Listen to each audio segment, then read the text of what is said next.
வணக்கம், welcome back to chef Deena's kitchen. இன்றைக்கி நம்ம கிச்சனில் பார்க்கும்போது ஒரு அருமையான அடை எப்படி பண்ணுறது பார்க்க போகிறோம்.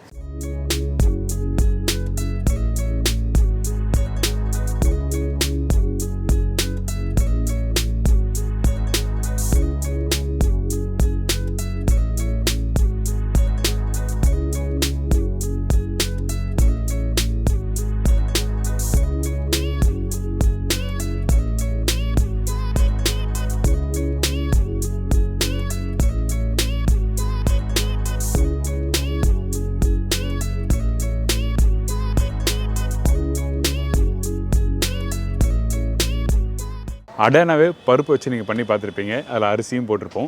ஆனால் இன்றைக்கி இந்த பருப்பு அரிசிலாம் எதுவுமே இல்லாமல் பழம், கொஞ்சம் புட்டரிசி, அதாவது இந்த ரெட் ரைஸ் இருக்குல்ல, ரெட் ரைஸு, அதுக்கப்புறம் பச்சரிசி மாவு இதெல்லாம் போட்டு மிக்ஸ் பண்ணி ஒரு சூப்பரான ஸ்டைலில் அடை எப்படி பண்ணுறது பார்க்க போகிறோம்.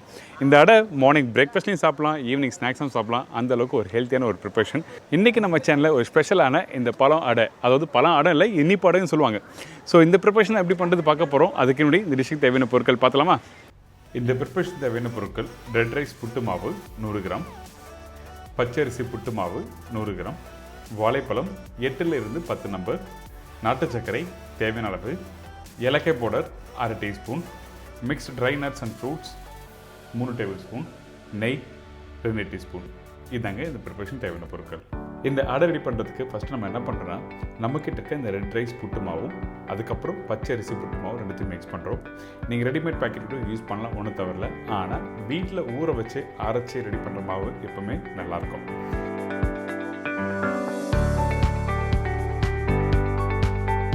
இந்த 2 அரிசி மாவு நல்லா மிக்ஸ் பண்ணிவிட்டு அதுக்கப்புறம் நம்ம என்ன பண்ண போகிறோம்னா, தண்ணியோட அளவு பார்க்க போகிறோம். அதாவது 1 கப் அளவுக்கு அரிசி மாவு எடுத்திங்கன்னா நீங்கள் என்ன பண்ணால் 1.25 கப் அளவுக்கு தண்ணி எடுக்கணும். சில பேர் வந்து 1.5 கப்பு போடுவாங்க. ஆனால் ரெட் ரைஸ் யூஸ் பண்ணுறதுனால 1.25 கப் அளவுக்கு தண்ணி எடுத்திருக்கேன். இப்போ இந்த மண்சட்டில் தண்ணி போட்டிருக்கோம். கொஞ்சம் லைட்டாக சூடான பிறகு மிக்ஸ் பண்ணி வச்சுருக்கேன் இந்த மாவை நல்லா மிக்ஸ் பண்ணுங்கள்.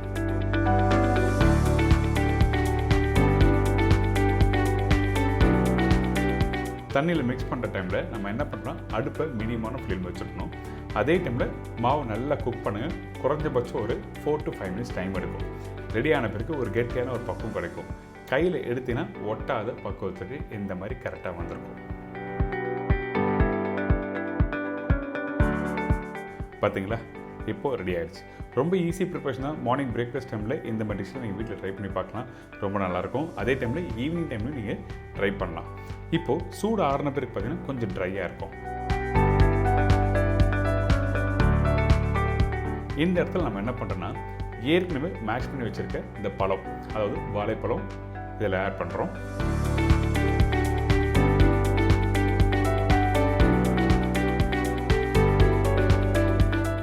இதுக்கு பிறகு நாட்டு சர்க்கரை தேவையான அளவுக்கு. அதிகமான இனிப்பு தன்மை வேண்டாம். மார்னிங் பிரேக்ஃபாஸ்ட் டைமில் அதிகமான இனிப்பு சாப்பிட்டா உங்களுக்கு நல்லதில்லை. அதனால் தேவையான அளவுக்கு மட்டும் எடுத்துக்கோங்க. வாசனைக்காக ஏலக்காய் பவுடர் போட்டிருக்கோம். இதுக்கப்புறம் dry nuts and fruits mix பண்ணுறோம். அதாவது பாதாம், முந்திரி, காய்ந்த திராட்சை இந்த மாதிரி நல்லா போட்டு மிக்ஸ் பண்ண ஆரம்பிங்க. மிக்ஸ் பண்ணிங்கன்னா உங்களுக்கு ஒரு கெட்டியான ஒரு பக்கம் கிடைக்கும். இந்த இடத்துல தண்ணி எதுவுமே மிக்ஸ் பண்ணக்கூடாது. அந்த நாட்டு சர்க்கரை, பழம், ஏற்கனவே ஸ்டீம் பண்ணி எடுத்துருக்க அந்த புட்டு மாவு, அதுக்கப்புறம் முந்திரி பருப்பு இதெல்லாம் போட்ட பிறகு கொஞ்சம் நெய் ஆட் பண்ண போகிறோம். எதுக்காக நெய் இதில் யூஸ் பண்ணுங்கன்னா, அந்த வாசனை நல்லா எடுத்து கொடுக்கும், சீக்கிரமாக வெந்து வரும். அதனால் நெய் யூஸ் பண்ணுறோம். இப்போ 1 டீஸ்பூன் நெய் போட்டிருக்கேன். மீதி டீஸ்பூன் நெய்யை வந்து நீங்கள் இலையில் அப்ளை பண்ணுறதுக்கு நீங்கள் யூஸ் பண்ணலாம்.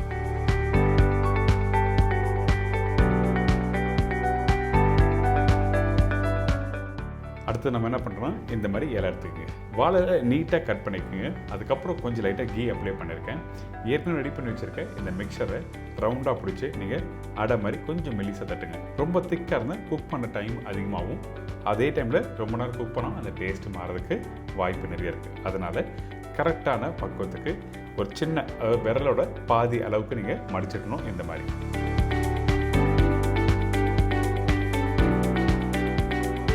இதில் வேறு எதுனா வெஜிடபிள்ஸ் யூஸ் பண்ணலாம் கேட்டால் கண்டிப்பாக யூஸ் பண்ணலாம். பம்ப்கின் யூஸ் பண்ணலாம். பம்ப்கினில் வந்து எல்லோ பம்ப்கின் மட்டும்தான் யூஸ் பண்ணணும், ஒயிட் பம்ப்கின் யூஸ் பண்ணக்கூடாது. பீட்ரூட் யூஸ் பண்ணலாம், கேரட் யூஸ் பண்ணலாம். இந்த மாதிரி ஆப்ஷன்ஸ் நிறையா இருக்குது. இதே ஸ்டைலில் காரமும் பண்ணலாம். இந்த காரம் பண்ணும்போது நம்ம என்ன பண்ணோம் கேட்டிங்கன்னா, வீட்டில் இந்த கார கொழுக்கட்டை பண்ணியிருப்பீங்க பார்த்தீங்களா, அந்த மாதிரி நீங்கள் ரெடி பண்ணோம். ஆனால் சின்ன சின்ன சேஞ்சஸ் இருக்குது. நம்ம சேனலில் இந்த மாதிரி ப்ரிப்பரேஷனும் வரப்போகிற வீடியோவில் நம்ம பார்க்கலாம். இப்போ இந்த மாதிரி ரோல் பண்ணி முடித்த பிறகு நம்ம என்ன பண்ணால் டேரெக்டாக ஸ்டீம் பண்ண போகிறோம். இதில் எந்த ஒரு ஆயில் எதுவுமே யூஸ் பண்ணல. நல்ல ஒரு ஹெல்த்தியான ஒரு ப்ரிப்பரேஷனாக பழம், நட்ஸ், நெய், புட்டு மாவு இது மட்டும்தான் யூஸ் பண்ணியிருக்கோம். இப்போ நல்லா தண்ணி ஊற்றி வச்சுருக்க இந்த இட்லி சட்டியில் கொஞ்சம் சூடான பிறகு 1 by 1 ப்ளேஸ் பண்ணி கரெக்டாக ஒரு 10 நிமிஷம் ஸ்டீம் பண்ணி எடுத்திங்கன்னா ரெடி.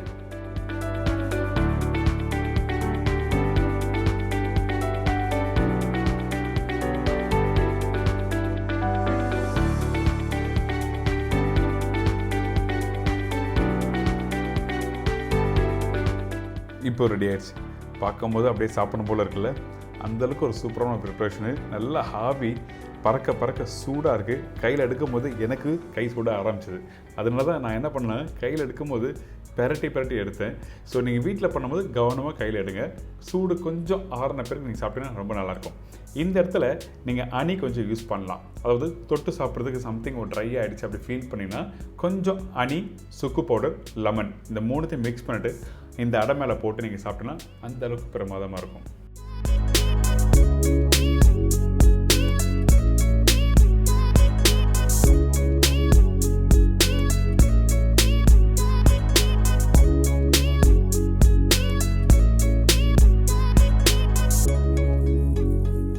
இப்போ எல்லாருக்கும் தெரிஞ்சிருக்கும் இந்த பல அடை, அதாவது இந்த இனிப்படை எப்படி பண்ணுறதுன்னு தெரிஞ்சிருக்கும். கண்டிப்பாக ட்ரை பண்ணி பாருங்கள்.